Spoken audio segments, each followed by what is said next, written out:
Ақмақ қасқыр. Өрісте жайылып жүрген көп қойдың ішінен бір арық саулық қой жалғыз бөлініп қала беріпті. Бірде қалың шидің арасынан бір қасқыр шыға келіпті.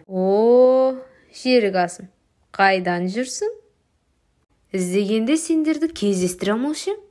Бұйырған дәмге сөз жоқ. Енді сені жеймін, дейді. Сонда қой, жейтін болсаң, ажалың жеткен екен. Бірақ өзіңде малтаңдағыш едің ғой. Қарны қампиған, бұты тыртиған, аузында тісі жоқ.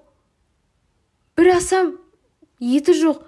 Тұла бойы шылдыр, мені қайтесің? Мені босат. Қораны қойға қайтайын, қозымды саған әкеп тартайын. Жылы жұмсақты сен жемегенде кім жейді? Дейді. Жылы жұмсақ деген сөз қасқырды қызықтырады.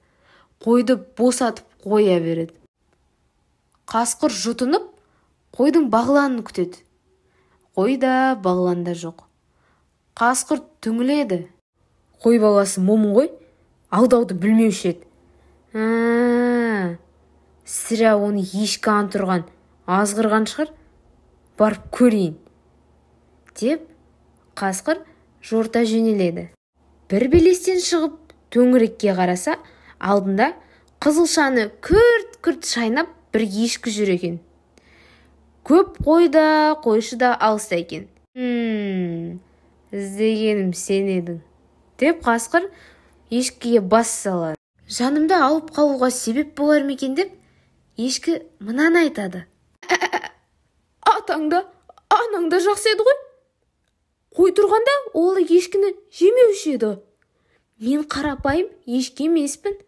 Мен тойда билеп торға келген ешкімін, деп ешкі судыратады. Ешкі билейді дегенді естіген емеспін. Ондай өнерің болса, көрсет, дейді қасқыр. Сонда ешкі, ендеше көз аудармай аяғыма қара тұр.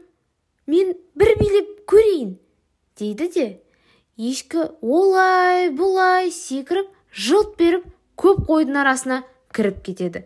Сол арада қойшы да келіп, ешкі де аман қалады.